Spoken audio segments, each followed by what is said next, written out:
சத்குருவை பார்த்து நீங்கள் பிரமிப்படைஞ்ச தகவல் சொல்ல முடியுமா? ஒரு சின்ன பையன், ஒரு 4 வயசு பையன் பாம்பு கடிச்சிருச்சு. பாம்பு கடிச்சு ஜிஹெச்சில் அட்மிட் பண்ணியிருக்கிறாங்க. இந்த பையனோட அம்மா வந்து எனக்கு ஃபோன் பண்ணி, இந்த மாதிரி இருக்குது சாமி, எங்களால் ஒன்றும் பண்ண முடியல, ஏதாவது பண்ணுங்கள். அதுக்கப்புறம் அந்த குழந்தைய ஒரு ஃபோட்டோ எடுத்து நான் அனுப்ப சொன்னேன், சத்குருக்கு அனுப்பலான்னு சொல்லிட்டு. சத்குரு வந்து அடுத்த கொஞ்ச நேரத்துலேயே அதை பார்த்துட்டு ரிப்ளை பண்ணியிருந்தாங்க. என்ன பாம்பு கடிச்சுன்னு அவங்க யாருக்கும் தெரில, ஆனால் அவர் வந்து அந்த ரிப்ளையில் பண்ணியிருந்தாங்க, கட்டுவிரியன் பாம்பு மாதிரி தெரியுது அப்படின்னு சொல்லிட்டு. ஒரு வாரத்தில் அந்த அம்மா கூப்பிட்டு வீட்டில் ஏதோ ஒரு சின்னதாக ஒரு கோயில் மாதிரி பண்ணி கொடுத்துர்லாம். இது வந்து சத்குருக்கும் ஒரு லெட்ரு வந்து நான் இந்த மாதிரி பண்ணலான்னு இருக்கேன்னு ஒரு தகவல் கொடுக்குற மாதிரி ஒன்று அனுப்பினேன், அவ்வளோதான். அந்த கோயிலுக்குன்னு கட்டியிருக்க இடத்துல பட்டுப்பாவாடை போட்டு ஒரு சின்ன ஒரு பாப்பா வந்தது. அந்த பாப்பா வந்து நம்ம சாமி வைக்கலான்னு முடிவு பண்ணியிருந்த இடத்துக்கிட்ட போனோடனே மறைஞ்சு போயிடுச்சு. அந்த அவ்வளோ அழகாக இருந்தது அந்த பாப்பா. சத்குருக்கு எழுதுனேன்னு சொன்னீங்க இல்லையா, அது எதுவும் பதில் வந்துச்சா? இல்லை சத்குருக்கு அந்த தகவல் கொடுத்தோம், என்ன நடக்கணுமோ நடந்துருச்சு. அது வந்து நமக்கு புரிஞ்சிருச்சு. சத்குரு தர்ஷன் இருக்குது இன்னைக்கு, நீங்கள் முடிஞ்சால் பார்க்கலாம் அப்படின்னு சொல்லி சொன்னாங்க. இப்போ நான் இருந்த மனநிலையில் வந்து சத்குருனாவே எனக்கு பிடிக்காது. ஈகோ எந்த மாதிரி இருக்குதுன்னா, வந்தால் கும்பிடக்கூடாது, நம்ம ஒரு வணக்கம் சொல்லிடக்கூடாது, அந்த மாதிரி நம்ம வந்து இதாக இருக்கணும் அப்படின்னு மனசுக்குள்ள எல்லாம் இதெல்லாம் ப்ரிப்பேர் பண்ணிட்டு இப்படி உட்காந்துருக்கிறேன். சத்குரு வந்து வராங்க. வந்த உடனே அவர் வந்து எல்லாருக்கும் இப்படி நமஸ்காரம் பண்ணுறாங்க. என் கண்ணில் இருந்து தாரையாக தண்ணி ஊற்றுது. பக்கத்தில் யாரும் பார்க்குறாங்களான்னு திரும்பி பார்க்குறேன். ஏன்னா ஒரு ஆம்பளை பையன் அழகக்கூடாது, இது அசிங்கம் அப்படின்னு சொல்லிட்டு அந்த மாதிரி மனநிலையில் இருக்கிற ஆள் நான். இந்த பிரதிஷ்டை அப்போ பிரம்மச்சாரிஸ் நிறைய அதில் பங்கெடுக்கிற மாதிரி நாங்கள் பார்த்துருக்கோம். ஸோ நீங்கள் உங்களுக்கு அந்த மாதிரி ஏதாவது வாய்ப்பு கிடச்சிதா? ஆனால் எனக்கு வந்து எப்போவுமே ஒரு வருத்தம் இருக்கும், நம்ம அதுக்கெல்லாம் கேப்பபிள் இல்லை போல் இருக்குது. நாகப்பிரதிஷ்டை பெங்களூரில் நடக்கும்போது சத்குரு வந்துட்டு என் பக்கத்தில் நின்னாங்க. எனக்குள்ளே அந்த ஏக்கம் இருந்ததுனால அதில் கூட எதுவும் குறை வச்சிட வேண்டாங்கிறதுக்காக அதையும் ஒரு ஃபுல்ஃபில் பண்ணிட்டாரு அப்படிங்கிற மாதிரி தான் இருந்தது. சத்குரு எதுக்கு கும்பிடணும், எல்லாம் கடவுள் தானே அப்படின்னு கேட்டால். ஆனால் இன்றைக்கி என்னை கேட்டிங்கன்னா, கடவுள்னு ஒருத்தர் இருந்தாங்க, இல்லை சிவான்னு ஒருத்தர் இருக்காங்கன்னா அது எனக்கு சத்குருக்கு அப்புறம் தான்.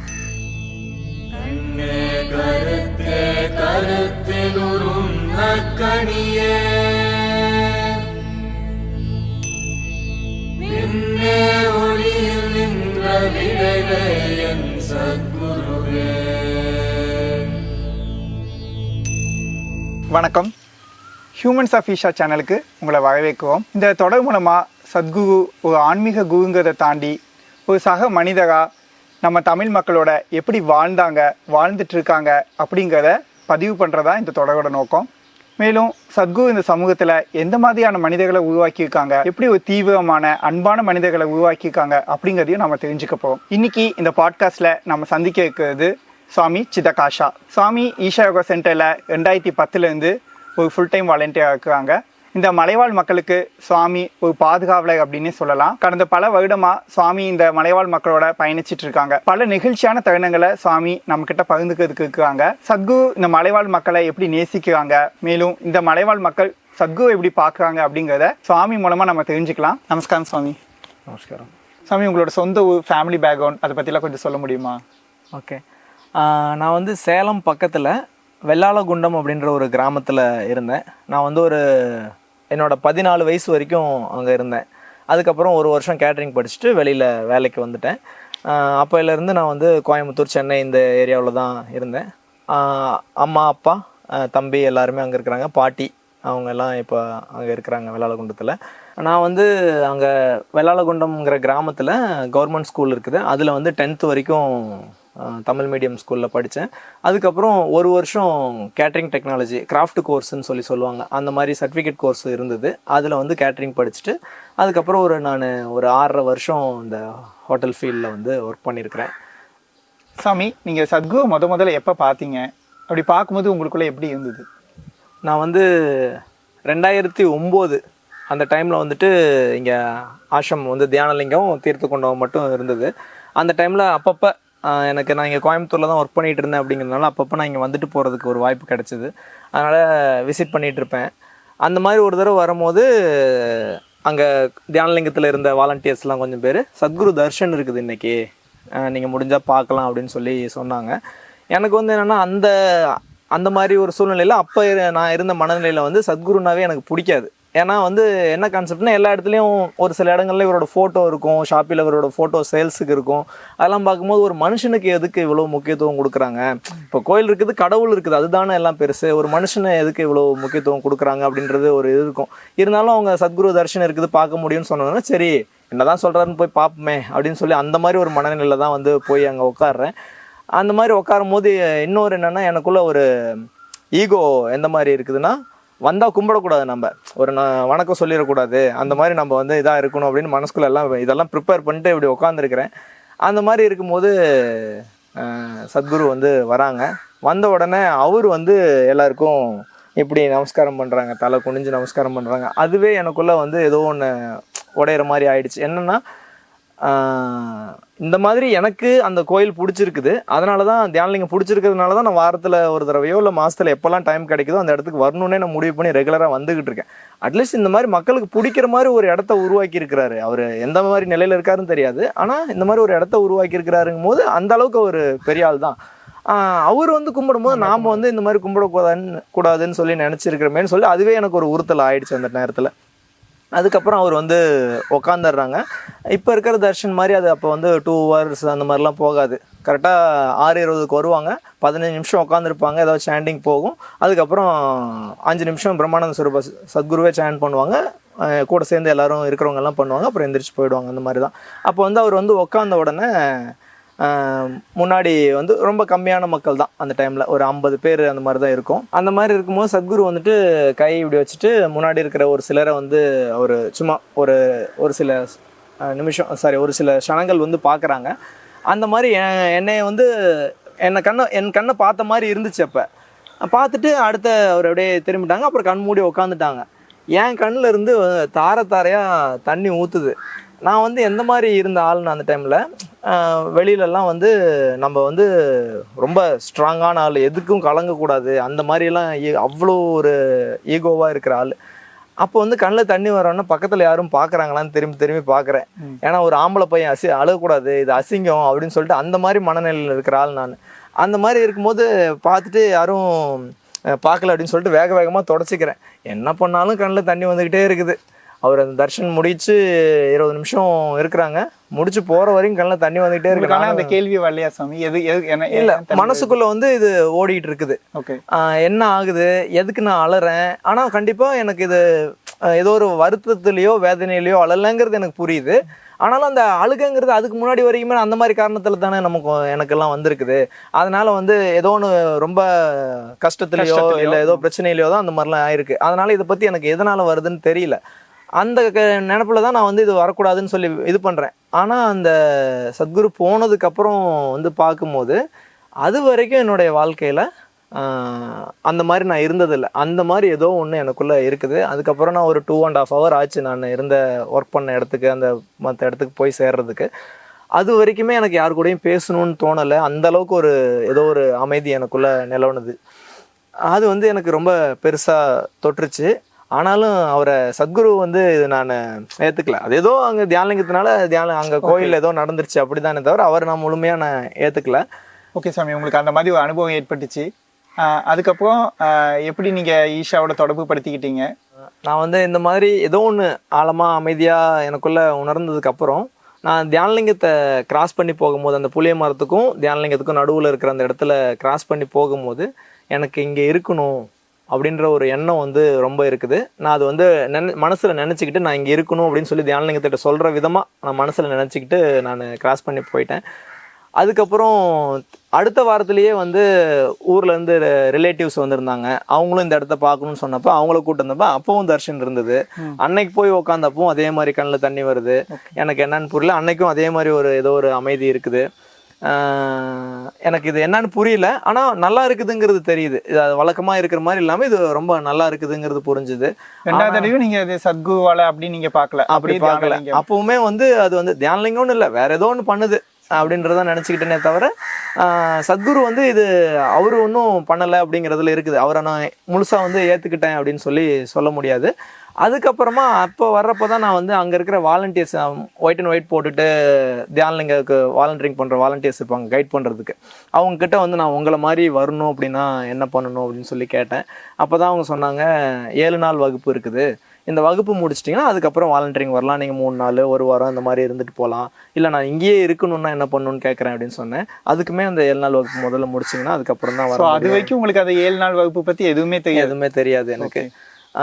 ஆனால் ஒன்றே ஒன்று என்னென்னா, நான் வந்து அந்த சத்குரு அந்த பிரம்மானந்த ஸ்வரூபா சாண்டிங் வந்து சொல்லி தந்தாங்க இல்லைங்களா, அது வந்து அவர் அந்த பண்ண சாண்டிங் வந்து அவர் சொன்னதுக்கப்புறம் எல்லாரும் அங்கே அந்த கூட்டத்தில் இருந்து எல்லாரும் சொன்னாங்க. அந்த சாண்டிங் வந்து நான் எப்போவுமே வந்து எப்போ டைம் கிடைக்குதோ எனக்கு தெரியாமையே வந்து, எனக்கு தெரியாமன்னா அவர் சொல்லி கொடுத்தாருங்கிறதுல அது ஏதோ ஒரு வகையில் எனக்கு இப்போ ஆழமாக பதிஞ்சிருச்சுது. அதனால நான் இப்போ ஏதோ ஒரு வேற கோயிலுக்கு போகிறனாலோ இல்லை வெள்ளிங்கிரி மலைக்கு போகிறனாலோ அந்த சாண்டிங்கை கண்டினியூவாக நான் வந்து எனக்குள்ளே வச்சுக்கிட்டே தான் இருந்தேன்.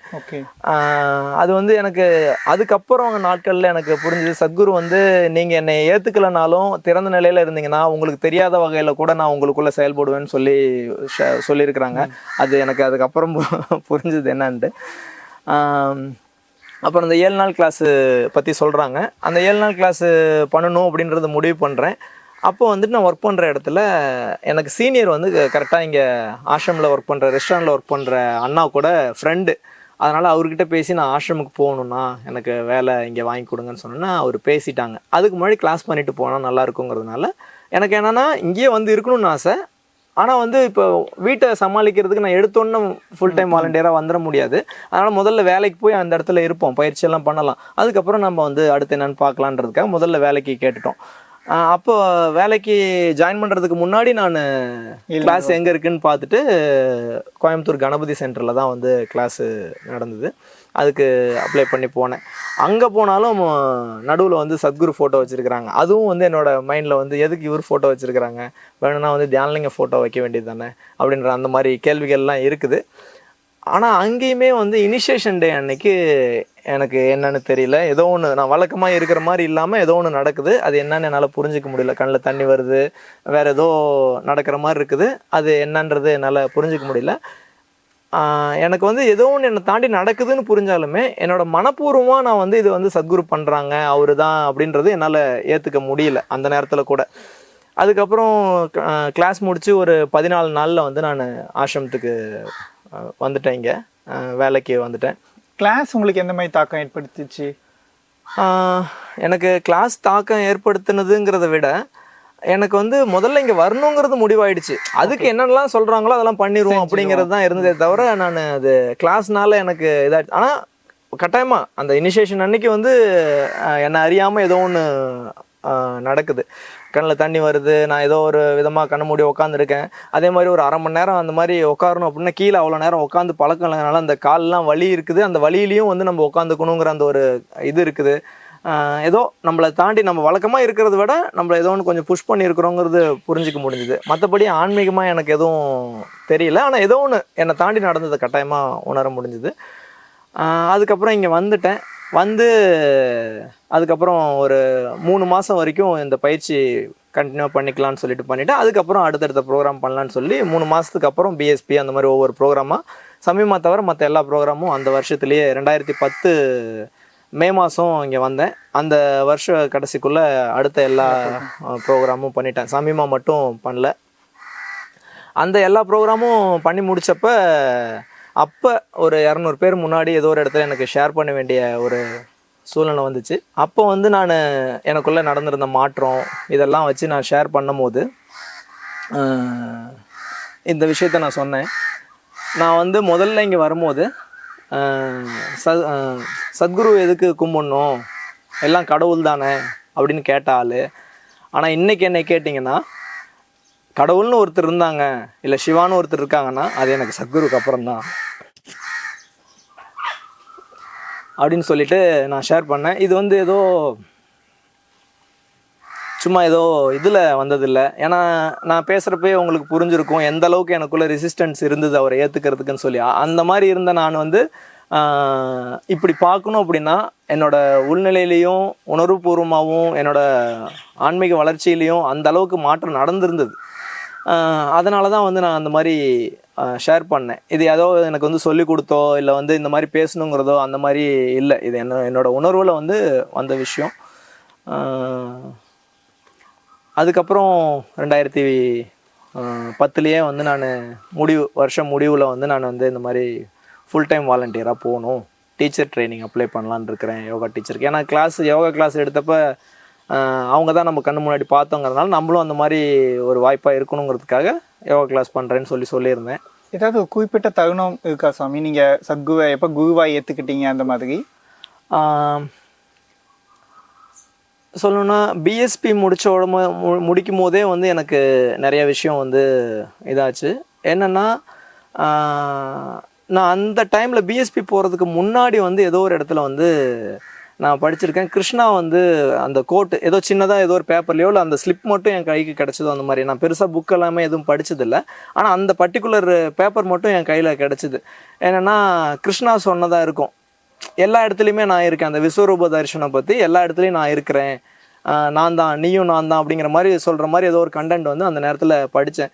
இது வந்து பிஎஸ்பிக்கு போனதுக்கப்புறம் இது ஏதோ அவர் சொன்னது வந்து எல்லாம் நான் தான் சொல்கிறது அப்படின்னாலும், அப்போ அவர் சொல்கிறது நானுமே அவர் தானே அப்படிங்கிறது தானே சொல்கிறாரு அப்படிங்கிறது வந்து என்னால் ஒரு சில க்ஷணங்கள்னாலும் அந்த இடத்துல எனக்கு உணர்கிற மாதிரி ஒரு சூழ்நிலை இருந்துச்சு.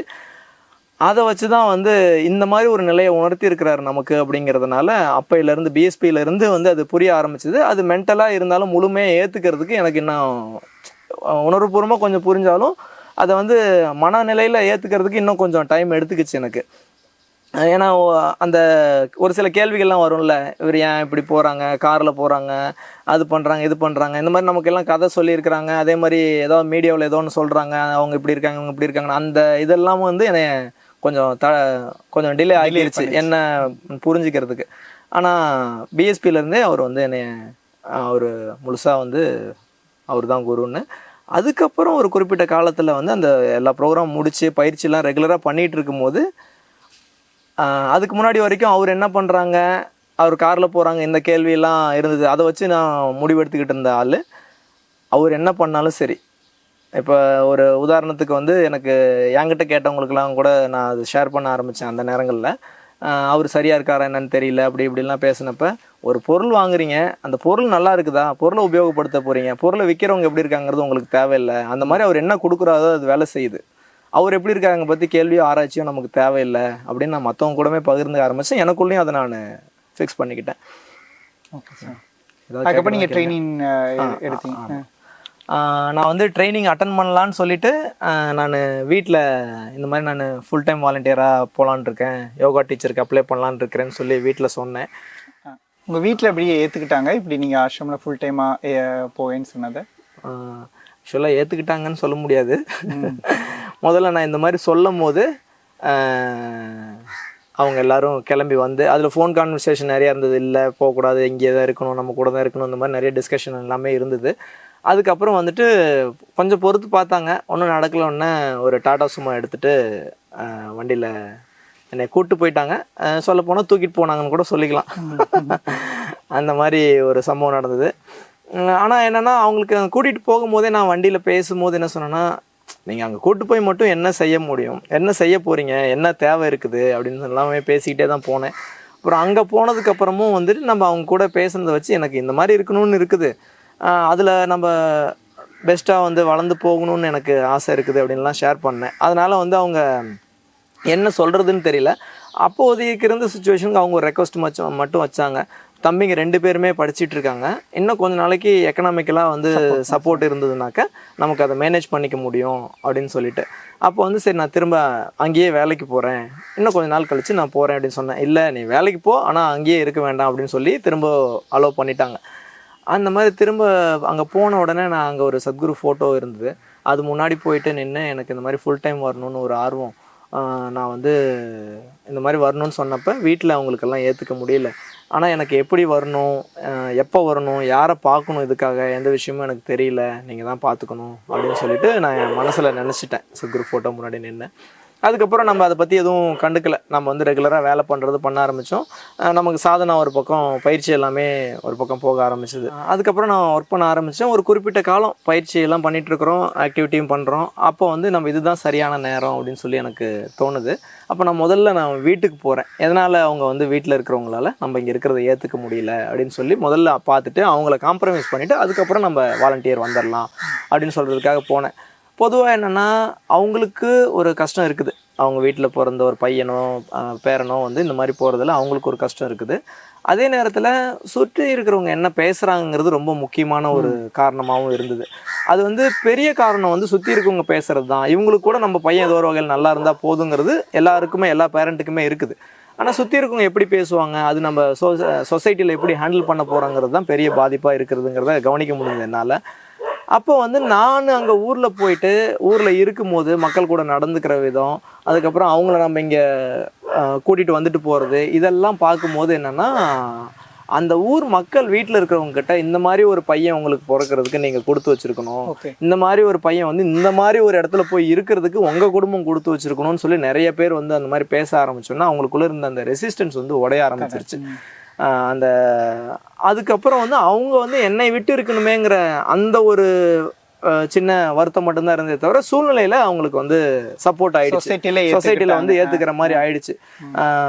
அதனால வந்து அவங்க கொஞ்சம் பெரிய தடை இல்லாம இருந்தாங்க, எதிர்ப்பு இல்லாம இருந்தாங்க. அந்த நேரத்துல வந்து நான் இங்க ஃபுல் டைமா அப்ளை பண்ணிட்டேன். அதுக்கப்புறம் நாம் அப்ளை பண்ணிட்டு கண்டினியூவாக இங்கே போயிட்டு இருக்கும்போது நான் ரொம்ப நாளாக வந்து நான் ஒர்க் பண்ண இடத்துல இருந்த அந்த பிஎஃப் எல்லாம் வந்து கிளியர் பண்ணணும்னு நினச்சிட்டு இருந்தேன். வெளியில் ஒர்க் பண்ணதுலேருந்து எல்லாமே எதுவுமே என்னால் அந்த டைமில் கிளியர் பண்ணல. ஏதோ லீகலாக ஏதோ ஒரு சிக்கல் வந்துக்கிட்டே இருக்கும், டாக்குமெண்ட் பிரச்சனை அது இதுன்னு.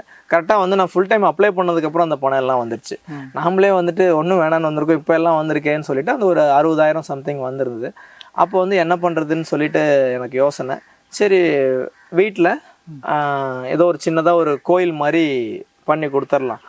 சின்னதாக ஒரு தேவி குடி வச்சு ஒரு லிங்கபேரி ஃபோட்டோ வச்சு சத்குரு ஃபோட்டோ வச்சு நம்ம சின்னதாக ஒரு கோயில் மாதிரி ஒரு குடிசை போட்டு அதில் வைக்க சொல்லி கோயில் மாதிரியே வச்சிடலாம் அப்படின்னு சொல்லி யோசனை பண்ணேன். அதுக்கு இந்த பணத்தை ஸ்பெண்ட் பண்ணிடலான்னு சொல்லிட்டு இது வந்து சத்குருக்கும் ஒரு லெட்டர் வந்து நான் இந்த மாதிரி பண்ணலான் இருக்கேன், இந்த மாதிரி சக்தி வாய்ந்த இடங்கள் ஊரில் இருக்குதான்னு தெரியல, ஆனால் இது ஒன்று பண்ணலான் இருக்கேன்னு சொல்லிட்டு ஒரு லெட்டர் போட்டு, அதாவது என்ன பண்ணலான்னு கேள்வி அந்த மாதிரிலாம் இல்லை, இந்த மாதிரி பண்ணலான்னு இருக்கேன்னு ஒரு தகவல் கொடுக்குற மாதிரி ஒன்று அனுப்புனேன், அவ்வளோதான். ஆனால் நான் அந்த 60,000 ரூபாய்க்கு குடிசை போட்டு தேவி ஃபோட்டோ இல்லை லிங்கபேரி குடி அதுக்கப்புறம் சத்குரு ஃபோட்டோ வச்சு வைக்கலாம்னு நினச்சிது.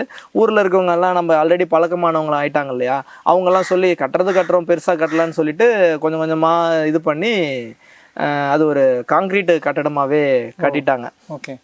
பாட்டி வந்து எனக்கு இங்கே வர்றதுக்கு அவங்க தான் ரொம்ப ஆரம்பத்தில் எதிர்ப்பாக இருந்தாங்க. ஆனால் அவங்க வந்து வீடு வீடாக போய் இந்த கோயில் கட்டுறதுக்கு ஃபண்டு கலெக்ட் பண்ண ஆரம்பிச்சிட்டாங்க. கிட்டத்தட்ட ஒரு நாளைக்கு ஒரு 4 கிலோமீட்டர் எல்லாமே கூட நடந்து போய் அவங்க வந்து இது பண்ணிவிட்டு எனக்கு கூப்பிட்டு சொல்லுவாங்க, இன்னைக்கு எங்கே போனேன், இந்த வீட்டில் 2 ரூபா கொடுத்தாங்க, இந்த வீட்டில் 5 ரூபா கொடுத்தாங்க, அந்த மாதிரின்னு சொல்லிட்டுலாம். அப்போ வந்து வெறும் 4 ரூபா 5 ரூபாய்க்காக 4 கிலோமீட்டர் 5 கிலோமீட்டர்லாம் அவங்க நடந்து போய் வசூல் பண்ணிட்டு வந்தாங்க. அதே மாதிரி ஒரு சில வீடுகள்லாம் உன் பையனை தான் வந்து உன் பையனை பேரனை தான் உனக்கு புத்தி இல்லாமல் அங்கே விட்டுட்ட, நீயும் வேற இப்போ வந்து இந்த மாதிரி சுற்றிட்டு இருக்கியான்னு சொல்லிலாம் அவங்கள கொஸ்டின் பண்ணாங்கலாம் கூட ஷேர் பண்ணுவாங்க. அப்புறம் அந்த மாதிரியே போயிட்டு இருக்கும்போது சில நாள் வந்து அவங்களுக்கு சோர்வு வந்துடும் இந்த மாதிரி மக்கள் நிறையா பேசுகிறப்ப. அப்போ வந்து இந்த மாதிரி எனக்கு வயசாயிடுச்சு, இந்த மாதிரி எல்லாம் பேசுகிறாங்க, அதனால் என்னால் ஒன்றும் பண்ண முடியலன்னு சொல்லிட்டு நான் எதர்ச்சியாக வந்து சரி நீங்கள் அந்த மாதிரி பண்ண முடியலன்னா வீடு தேடி வர வேண்டியது வரும் அப்படின்னு சொல்லி எதர்ச்சியாக ஒரு வார்த்தை சொன்னேன். கடைசியாக பார்த்தா அதுக்கு அடுத்த நாளே யாரோ 2 பேர் வந்து இந்த மாதிரி கோயில் கட்டிக்கிட்டு இருக்கணும்னு கேள்விப்பட்டோம், இதுக்கு டொனேஷனாக வச்சிங்கன்னு 3000 4000 யாரோ கொடுத்துருக்காங்க. அதை பார்த்தோன்னா அவங்களுக்கு திரும்ப ஒரு உற்சாகம் வந்துருச்சு, மறுபடியும் வந்து எல்லாம் போக ஆரம்பித்தாங்க. அந்த மாதிரி பண்ணி அவங்க ஒரு பெரிய ஒரு நார்மல் சைஸ் கட்டடமாக ஒரு 30 பேர் உள்ளே உட்கார்ற அளவுக்கு ஒரு கட்டடமாகவே கட்டிட்டாங்க, கோயில் கட்டிட்டாங்க. ஆனால் வந்து எல்லாரையும் இன்வால்வ் பண்ணி ஊர் முழுக்க வசூல் பண்ணதுக்கப்புறம் குடி சின்னதாக இருந்து ஃபோட்டோ வச்சுருந்தோன்னா மக்கள் வந்து கோயில் திறப்பு விழாவுக்கு வர்றப்ப சாமி எங்கன்னு கேட்பாங்க, ரொம்ப சின்னதாக இருக்கும், அது சாமின்னா இதுதான் சாமியான்னு கேட்பாங்க, ஃபோட்டோன்னா ஃபோட்டோ தான் வச்சுருக்கீங்க சாமி சிலை இல்லையான்னு கேட்பாங்கன்ற மாதிரி வீட்டில் இருக்கிறவங்க எல்லாத்துக்கும் ஒரு இது. அப்போ வந்து தேவியோட யந்திரம் வந்து பேனல் பெருசு, அது வந்து அந்த நேரத்தில் வந்து 1,10,000 சம்திங் அந்த மாதிரி இருந்தது. அது வந்து வாங்கி வைக்கணுன்றது ஆர்வம். ஆனால் உண்மையை சொல்லணுன்னா யார் கையிலையும் பணம் இல்லை. இப்போ வீட்டில் இருக்கிறவங்க என்னென்னா வீட்டில் தோட்டத்தில் இருந்து 25 சென்ட் இடத்த இந்த கோயிலுக்குன்னு அலோகேட் பண்ணிட்டாங்க, இதுக்காக கொடுத்துடலாம் கோயிலுக்கு. எப்படியும் வந்து நான் அவங்க கூட இருந்திருந்தேன்னா எனக்கு ஏதோ ஒரு பங்கு கொடுக்கணும். அது வந்துட்டு நம்ம அப்போ எனவே அவன் அங்கே போய் இருக்கிற ஆசிரமத்தில் அவனோட பங்கு கணக்கில் நம்ம வந்து கோயிலுக்கு வந்து கொடுத்துடலாம் அப்படின்னு சொல்லி கோயிலுக்காக அவங்க வந்து 25 சென்ட் இடம் ஒதுக்கிட்டாங்க. அதில் வந்து இந்த கோயில் கட்டிட்டாங்க. அப்போ வந்து இந்த தேவி பேனல் வாங்கணும் அப்படின்னு சொல்லி முயற்சியில் இருக்கிறோம். ஆனால் சுத்தமாகவே 1 ரூபா கூட கிடையாது. அப்போ நான் இங்கேருந்து ஒரு வாரத்துக்கு முன்னாடி தான் ஆக்சுவலாக போகிறேன். மற்ற வேலை எல்லாமே அவங்களே தான் பார்த்துக்கிட்டாங்க. நம்ம திறப்பு விழான்னு டேட் அனௌன்ஸ் பண்ணி அது பத்திரிக்கைலாம் அடித்து கொடுக்க ஆரம்பிச்சாச்சு. அதுக்கப்புறம் அது வைக்க அந்த குடி ஃபோட்டோ வைக்க அதுதான் மைண்டில் இருக்குது, அது மட்டும்தான் இருக்குது, வாங்கி வச்சிருக்குது. அந்த பிளானில் தான் வந்து நானும் போகிறேன். அதை வச்சு திறப்பு விழா முடிச்சுட்டு வந்துடலாம் அப்படின்னு சொல்லிட்டு. அங்கே போகும்போது போய் என்னைக்கு இறங்குறனோ அன்னைக்கு வந்து பார்த்தா கொஞ்சம் பேர் கிளாஸ் பண்ணவங்க இல்லை, சும்மா அந்த கோயில் கட்டுறாங்கன்னு சொல்லிட்டு கேட்டு அதுக்காக வாலண்டியரிங் பண்ணுறதுக்காக ஒரு 5-6 பேர் வந்து அங்கே வேலை செஞ்சுக்கிட்டு இருந்தாங்க. அதில் ஒருத்தர் வந்து வாங்க நம்ம இது வரைக்கும் உங்களை ஒருத்தர் பார்க்கணுன்னு சொன்னார், போயிட்டு வரலாம் அப்படின்னு சொல்லிட்டு கூட்டிகிட்டு போனாங்க. அங்கே போனோடனே ஒருத்தர் ஒரு 60,000 பணம் எடுத்து கொடுத்தாரு. என்னென்ன அப்படின்னு சொல்லி கேட்டப்போ அவர் சொன்னாங்க, நான் வந்து வெளிநாட்டில் ஒர்க் பண்ணுறேன், நான் திருவண்ணாமலையில் அன்னதானம் போடலாமா இல்லை இந்த கோயிலுக்கு இந்த சப்போர்ட் பண்ணலாமா அப்படின்னு சொல்லி எனக்குள்ளே ஒரு டிஸ்கஷனில் இருந்தப்போ எனக்கு தகவல் வந்துச்சு, நீங்கள் இந்த மாதிரி ஒரு கோயில் கட்டிகிட்டு இருக்கிறீங்க அப்படின்னும், அதில் வந்து சாமி சிலைக்கே வந்து பணம் தேவை இருக்குது அப்படின்னும் வந்து கேள்விப்பட்டேன். அதனால் இதுதான் சரியாக இருக்கும் அப்படின்னு சொல்லிட்டு உங்களுக்கு கொடுக்கணும்னு தோணுச்சு அப்படின்னு சொல்லி சொன்னாங்க. போய் வாங்கினப்போ அப்போ தான் நான் கேட்டேன், ஏதாவது ஈஷாவை கிளாஸ் பண்ணியிருக்கீங்களா, அது தெரியுமான்னு சொல்லிட்டு. இல்லை எனக்கு ஈஷாவை கிளாஸும் பண்ணல, எனக்கு அது ஆசிரமும் நான் வந்ததில்லை, எங்கே இருக்குன்னு கூட தெரியாது அப்படிலாம் சொன்னாங்க. அப்புறம் இன்னும் 2-3 நாளில் மற்றவங்கலாம் சேர்ந்து அந்த என்ன தேவி பேனல் வாங்குறதுக்கு என்ன தேவையோ அது அந்த அமௌண்ட் கலெக்ட் பண்ணிட்டாங்க. அப்புறம் அந்த மேஜர் டொனேஷன் யார் கொடுத்தாங்களோ அவரையே வந்து நீங்கள் நேரில் போய் நீங்களே ஆசிரமம் எப்படி இருக்குன்னு பார்த்துட்டு தேவியை நீங்கள் கூட்டிகிட்டு வாங்க அப்படின்னு சொல்லி அவரே அனுப்பிவிட்டோம். அப்புறம் அவரே வந்து தேவி பேனல் வாங்கிட்டு வந்துட்டாங்க. அது வந்து திறப்பு விழா வந்து ஒரு நாள் பண்ணியிருக்கோம். அதுக்கு அடுத்த நாள் சந்நிதி பிரதிஷ்டை அதே ஹால்லையே. அப்போ வந்து என்ன யோசிச்சிருக்கிறோன்னா, அந்த பவர் கட் ஒரு 4 hour 5 hour கண்டினியூவாக இருக்கும் இல்லைங்களா, அந்த காலகட்டம் அது. அதனால் சன்னதி பிரதிஷ்டைக்கு அந்த ஆடியோலாம் போடுறப்போ வந்து கரண்ட் இல்லைன்னா சிரமம், என்ன பண்ணுறதுன்னு சொல்லி நான் யோசிச்சுட்டு இருக்கிறேன். கரண்ட் எல்லாம் போயிடுச்சுன்னா என்ன பண்ணுறது அப்படின்னு சொல்லி. அப்போ வந்து ஒரு ஆம்னி வேன் வந்து நிற்கிது. அதில் வந்து ஒருத்தர் வராரு, ஒரு 15,000 ரூபாய்க்கு மதிப்புள்ள யூபிஎஸ் பேட்டரி எல்லாமே கொண்டாந்து வைக்கிறாரு. என்னன்னா எங்கேருந்துண்ணா வரீங்க, நீங்கள் எப்படி நான் தெரியும் இந்த மாதிரின்னு கேட்டப்ப, அந்த சாமி சிலைக்கு ஒருத்தர் பணம் கொடுத்தாரு 60,000, அவரோட ஃப்ரெண்டு நான். அவர் ஏதோ கோயிலுக்கு பண்ணியிருக்கிறாங்க, நானும் கோயிலுக்கு ஏதோ ஒன்று பண்ணணும்னு நினச்சேன். இப்போ அவர் சாமி சிலைக்கு பண்ணிட்டாரு, அது எப்பவுமே கோயிலில் இருக்கும். அந்த மாதிரி நான் எப்பவுமே கோயிலில் இருக்கிற மாதிரி ஏதோ ஒன்று பண்ணணும்னு சொல்லி நினச்சிட்டு இருந்தேன். அதுதான் அவங்க கேட்டேன், யூபிஎஸ் பேட்டரி வந்து இப்போ கரண்ட் இல்லாத நேரத்துக்கு இது சரியாக இருக்கும், கோயிலே வச்சுப்பாங்கன்னு சொல்லிட்டு எனக்கு தோணுச்சு, அதனால் இதை நான் வாங்கிட்டு வந்தேன் அப்படின்னு சொல்லி வாங்கிட்டு வந்தாங்க.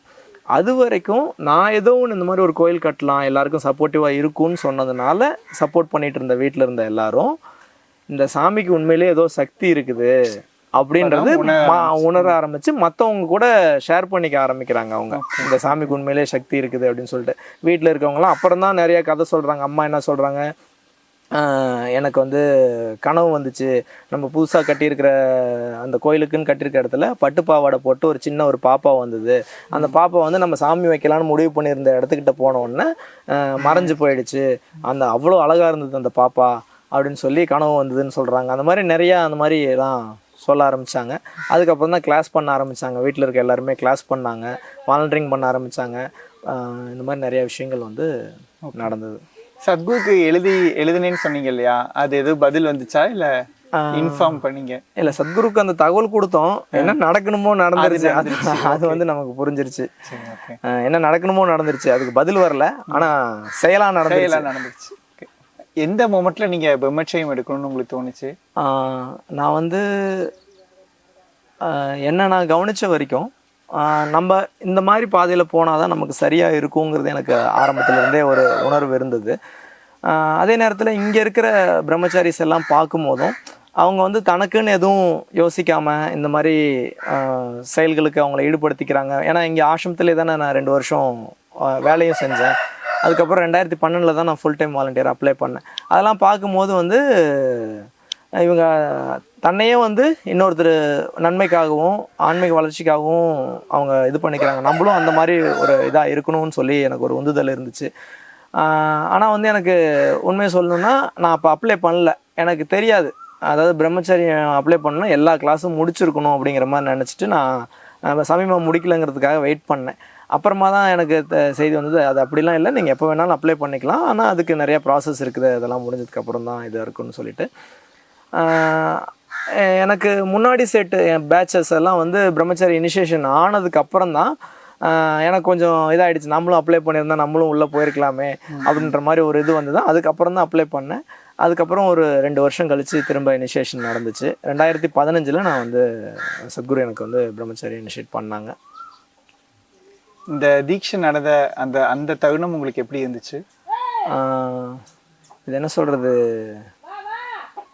இதுக்காக வந்து ரொம்ப நாள் வந்து கிட்டத்தட்ட ஏங்கிக்கிட்டு இருந்தோம். இந்த மாதிரி ஒரு இது நடக்காதா அப்படின்னு சொல்லிட்டு. நான் முன்னாடியே சொன்ன மாதிரி யார் வந்து எனக்கு கடவுளுக்கும் மேலே அப்படின்னு சொல்லி நான் நினச்சனோ, அவர் வந்து நமக்காக வந்து அவர் உயிரையே வந்து நமக்குள்ளே ஏதோ ஒரு வகையில் விதையாக போடுறாரு.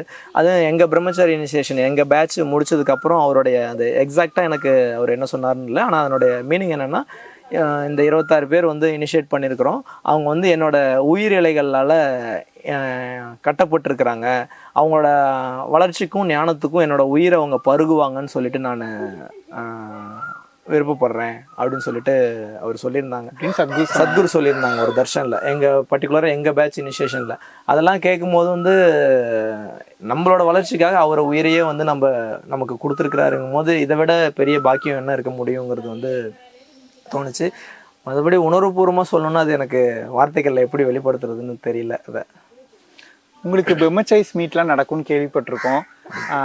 அதில் ஏதாவது சத்குரு உங்ககிட்ட பகிர்ந்த ஏதாவது நெகிழ்ச்சியான தருணம் ஏதாவது நீங்கள் சொல்ல முடியுமா? பகிர்ந்துக்க முடிஞ்ச விஷயம் ஏதாவது இருந்ததுன்னா? ஓகே. பிரம்மச்சாரி மீட்டுங்கிறத விட சத்குரு வந்து வேலை விஷயமா சில நேரங்களில் பேசியிருக்கிறாங்க. சில நேரங்களில் வந்து தனிப்பட்ட முறையில் ஏதோ பார்க்கும்போது பேசியிருக்கிறாங்க. அந்த மாதிரி இருக்கும்போது ஒரு 2-3 தருணங்களில் வந்து விளையாட்டாக சத்குரு பேசினது வந்து, நான் வந்து ஹிமாலய யாத்திரை சத்குரு போயிருந்தேன், அந்த பேட்சில் போயிருந்தேன். அப்போ வந்து எனக்கு அவருக்கு ஏதோ ஒன்று சமைச்சு கொடுக்கறதுக்கான ஒரு வாய்ப்பு கிடச்சிருந்தது அந்த டைமில். அப்போ வந்து என்கிட்ட கேட்டார், எப்படி சாமி சமைக்க கற்றுக்கிட்டீங்க அப்படின்னு சொல்லி கேட்டார். நான் இந்த மாதிரி கேட்டரிங் படிச்சிருக்கிறேங்க சத்குரு, நான் இந்த மாதிரி அதனால் ஒரு 6 வருஷம் வெளியிலலாம் வேலை பண்ணியிருக்கிறேங்க அப்படின்னு சொல்லி சொன்னேன். அப்புறம் எங்கே வேலை பண்ணீங்க எல்லாம் கேட்டார், அதெல்லாம் சொன்னேன். அது நான் ஒரு டிஸ்டன்ஸில் இருந்து பேசிகிட்டு இருக்கேன். அது பேசிக்கிட்டே நான் அவர் உட்காந்துருக்கிற இடத்துக்கு கிட்ட போயிட்டேன். கிட்ட போனோடனே என்னால் அவரை நிமிர்ந்து பார்க்க முடியல. அப்போ வந்து அப்போ இந்த 15 நாள் என்னை வச்சு கொண்டுருவீங்க அப்படின்னு சொல்லி சொன்னார்.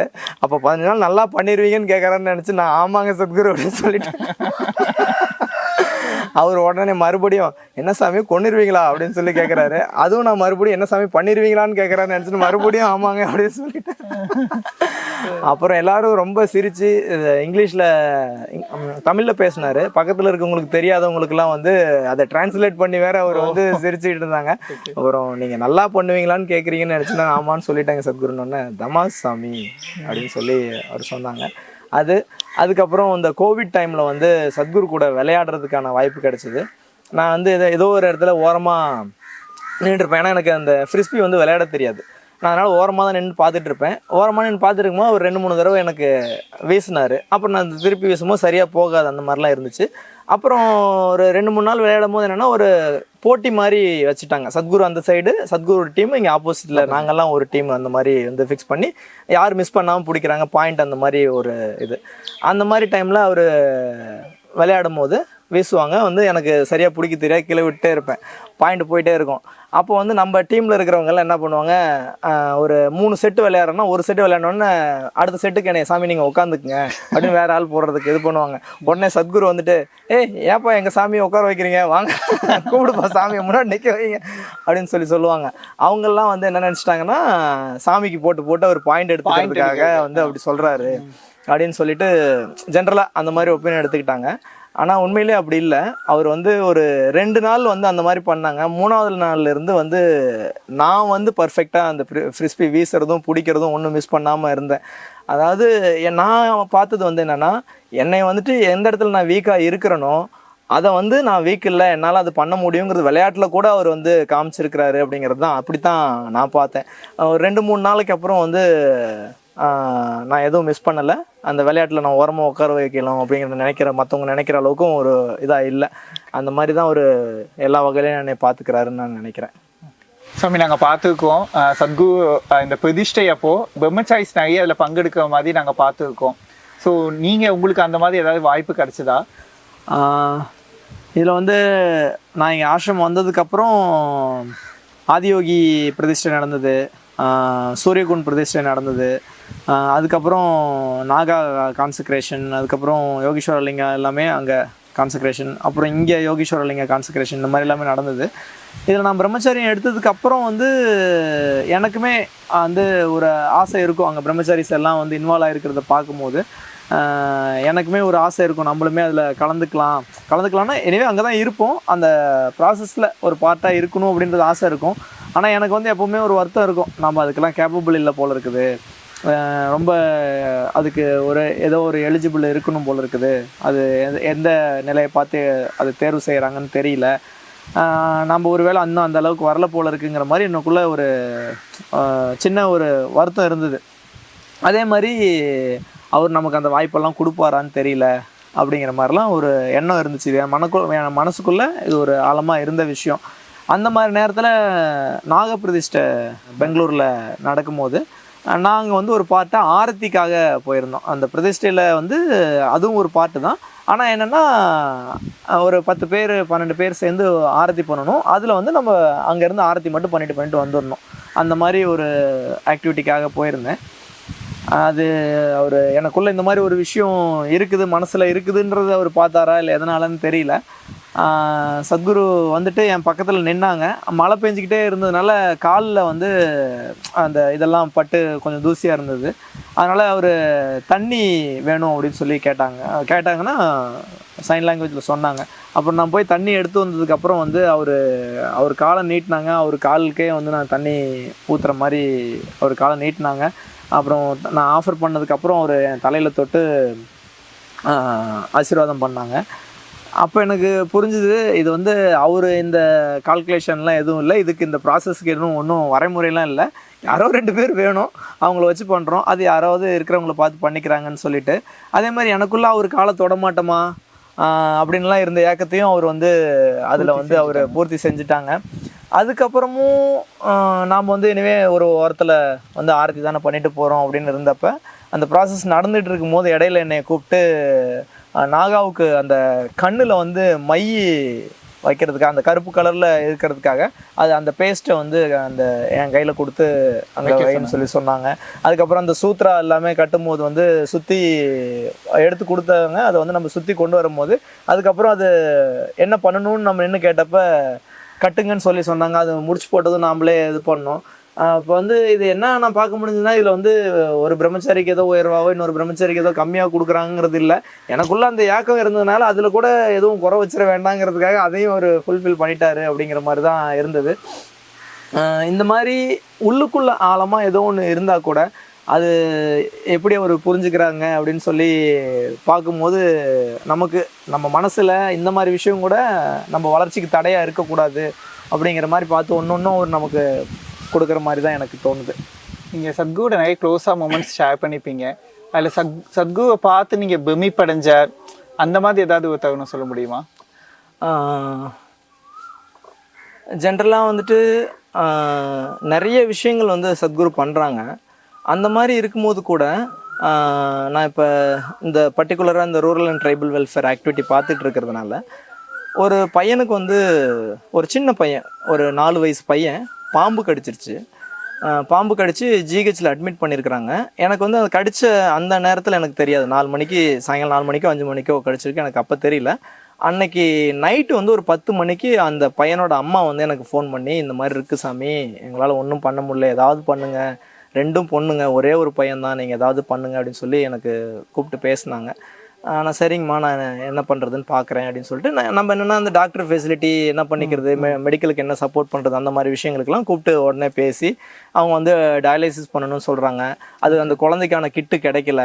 அந்த மாதிரி விஷயங்கள்லாம் தேடி எந்த ஹாஸ்பிட்டலில் இருக்குது அப்படின்னு சொல்லிட்டு எல்லா ஹாஸ்பிட்டலுக்கும் ஆள் அனுப்பிவிட்டு அது குழந்தைக்கு நிஜமாலுமே அந்த டைமில் கிடைக்கல, நம்ம எங்கே தேடியுமே கிடைக்கல. அப்புறம் ஒரு கிடைச்ச கிட்டை வச்சு அவங்க போட்டு அதெல்லாம் பண்ண ஆரம்பிச்சிட்டாங்க. அப்புறம் நம்ம அடுத்த நாள் தேவிக்கு ஒரு அபிஷேகம் பண்ணி நான் கொண்டு போய் கொடுத்துட்டு வர்றதுக்காக போனேன். அங்கே நான் போகும்போது அந்த குழந்தையோட அம்மா வந்துட்டு ஹாஸ்பிட்டலில் உள்ள அந்த குழந்தை இருக்கிறதுக்கு என்னை அலோவ் பண்ணல. அப்போ அவங்க வந்து இவர் எங்கள் சொந்தக்காரரு, அவர் கண்டிப்பாக என் குழந்தைய பார்க்கணும் அப்படின்னு சொல்லிட்டு கூப்பிட்டு போனாங்க. அப்போ தான் ஆசிரமத்து மேலே மக்களுக்கு எந்த அளவுக்கு ஒரு மதிப்பும் நம்பிக்கையும் இருக்குதுங்கிறது பார்க்க முடிஞ்சுது. அதுக்கப்புறம் அந்த குழந்தைய ஒரு ஃபோட்டோ எடுத்து நான் அனுப்ப சொன்னேன், சத்குருக்கு அனுப்பலான்னு சொல்லிட்டு. அப்போ ஃபோட்டோ எடுத்து அவங்க அனுப்புனாங்க. சத்குருக்கு அனுப்பணும், இந்த மாதிரி சின்ன பையன் பாம்பு கடிச்சிருச்சு அப்படின்னு சொல்லிட்டு. சத்குரு வந்து அடுத்த கொஞ்ச நேரத்துலேயே அதை பார்த்துட்டு ரிப்ளை பண்ணியிருந்தாங்க, என்னோட பிளெஸ்ஸிங்ஸ் கன்வே பண்ணுங்கள், இது கட்டுவிரியன் பாம்பு மாதிரி இருக்குது அப்படின்னு சொல்லிட்டு. என்ன பாம்பு கடிச்சுன்னு அவங்க யாருக்கும் தெரில, ஆனால் அவர் வந்து அந்த ரிப்ளைல பண்ணியிருந்தாங்க, கட்டுவிரியன் பாம்பு மாதிரி தெரியுது அப்படின்னு சொல்லிட்டு. அடுத்து ஒரு 2-3 நாள் வந்து ஃபோட்டோ பார்த்துட்டு ஃபோட்டோ பார்த்துட்டு ரிப்ளைல நம்ம மெயிலில் தான் அனுப்பியிருந்தோம், அந்த மெயிலில் ரிப்ளை நமக்கு வந்திருந்தது. நம்ம போய் இந்த மாதிரி சத்குரு ஆசீர்வாதம் பண்ணியிருக்காங்கிறதெல்லாம் கன்வே பண்ணணும். அங்கே இருக்கிற டாக்டர் கூட நம்ம கண்டினியூவாக தொடர்பில் இருந்தோம், எப்படி இருக்குது குழந்தைன்னு இது பண்ணிக்கிறதுக்காக. அந்த மாதிரி கேட்கும் போது ஒரு 3 நாள் ஆச்சு, 5 நாள் ஆச்சு. இந்த மாதிரி இருக்கும்போது அந்த டயலைஸ் பண்ணிக்கிட்டே தான் இருக்கும் சாமி. ஒரு தடவை டயலைஸ் பண்ணாவே கொஞ்சம் இம்ப்ரூவ்மெண்ட் தெரியும், ஆனால் இது வந்து எந்த இம்ப்ரூவ்மெண்ட்டுமே தெரியல அப்படின்னு சொல்லி அவங்க சொன்னாங்க. அப்புறம் அங்கே நம்ம மெடிடேட்டராக இருக்கவங்ககிட்டையும் சொன்னப்போ சத்குரு பிளெஸ்ஸிங் பண்ணியிருக்கிறாங்கக்கா, அதுக்கப்புறமா எப்படி இருக்குது அப்படின்னு சொல்லி கேட்டேன். அப்போவும் வந்து அவங்க ஆமாம் சாமி பண்ணியிருக்காங்க, ஆனால் என்னன்னு தெரியல, இம்ப்ரூவ்மெண்ட் எதுவும் இல்லை, எங்களால் ஷூராக சொல்ல முடியாது காப்பாற்ற முடியும்னு அப்படின்னு சொல்லி சொன்னாங்க. அப்புறம் ஒரு வாரத்தில் அந்த அம்மா கூப்பிட்டு சாமி பையன் கண்ணு முழிச்சிட்டான் அப்படின்னு சொன்னாங்க. அடுத்த நாள் கூப்பிட்டு சாப்பிட ஆரம்பிச்சிட்டான்னு சொன்னாங்க. 15 நாளில் வீட்டுக்கு கூட்டிகிட்டு வந்துட்டாங்க. கூட்டிகிட்டு வந்துட்டு அதுக்கப்புறம் முதல் தடவையாக அவங்க வந்து தேவி கோயிலில் வந்து அபிஷேகம் பண்ணுறதுக்கு வந்து பையன் பொழைச்சிட்டான்றதுக்காக தேவி கோயிலில் வந்து அபிஷேகம் பண்ணிட்டும் போனாங்க. நான் அதுதான் பார்க்க முடிஞ்சுது. அது இந்த மாதிரி ஒரு மெடிக்கலாக நடக்கிற விஷயம் அது. ஆனால் அதில் சத்குருக்கு அனுப்பியிருந்தப்ப அது எப்படி மாறுச்சு என்ன அப்படிங்கிறதெல்லாம் தெரியல. அந்த குழந்தை இப்போ பொழைச்சி உயிரோடு இருக்கிறாங்க, நல்லா இருக்கிறாங்க. சாமி, இப்போ நீங்கள் இந்த ட்ரைபல் வெல்ஃபேர் இதெல்லாம் பார்த்துக்குங்க இல்லையா, சத்குரு உங்ககிட்ட என்ன சொல்லி இந்த ஆக்டிவிட்டி கொடுத்தாங்க? முதல் முறையாக என்கிட்ட ஆக்டிவிட்டிக்காக வந்து சத்குரு வந்து பேசுகிறாங்க. அப்படிங்கும் போதே எனக்கு புரிஞ்சிருச்சு, அவங்க வந்து எப்போவுமே கடைசி வரைக்கும் வேலையாளாகவே இருந்துடாமல் அவங்களையும் ஒரு முதலாளி ஆக்கிறதுக்கு என்ன பண்ணணுங்கிறது வந்து. சாமி, நாங்கள் கேள்விப்பட்டோம் இந்த தானிக்கண்டி மக்களுக்கும் சத்குருக்கும் ஒரு தொடர்பு இருக்குது அப்படின்னு. இந்த தானிக்கண்டி மக்கள் அங்கே ஒரு குகையில் இந்த மாதிரி ஒருத்தர் இருக்கிறாரு, ஒரு சாமி இருக்கிறாரு. இவங்களுக்கு பண்ணுற சாப்பாட்டை அவருக்கு வந்து போகிறப்ப எப்போ போகிறாங்களோ அப்போல்லாம் அவருக்கு வந்து பண்ணிச்சிருக்கிறாங்க. மக்கள் உங்களை வந்து அவங்க குடும்பத்தில் ஒரு ஆளாக பார்க்குறாங்க. இது உங்களுக்கு எப்படி இருக்குது இந்த அனுபவம்? இதெல்லாம் பார்க்கும்போது எனக்கு புரிஞ்ச ஒரே ஒரு விஷயம், இதெல்லாம் எனக்கு அவங்க பண்ணுறதில்ல, சத்குரு எனக்குள்ளே போட்டிருக்கிற அந்த விதைக்கான மதிப்பு. சத்குரு எப்படி பார்க்குறாங்க இந்த மக்கள்? எனக்கு உண்மையிலேயே வந்து என்னை ரொம்ப வியப்படைய வச்ச விஷயம் அப்படின்னா, நிறைய பேர் பேசும்போது வந்து அவர் எங்களை காக்க வந்த குலதெய்வம், ஊர் மக்கள் எல்லாம் கிராமத்தில் இருக்கிறவங்க கூப்பிட்றது வந்து சாமி, பெரிய சாமி. நாங்கள் இப்போ எங்களுக்கும் வந்து எங்களையும் எல்லாரையும் சாமின்னு கூப்பிட்றதுனால அவரை வந்து பெரிய சாமி அப்படின்னு சொல்லி வந்து ஈஷா வந்து எங்களுக்கு தாய் வீடு,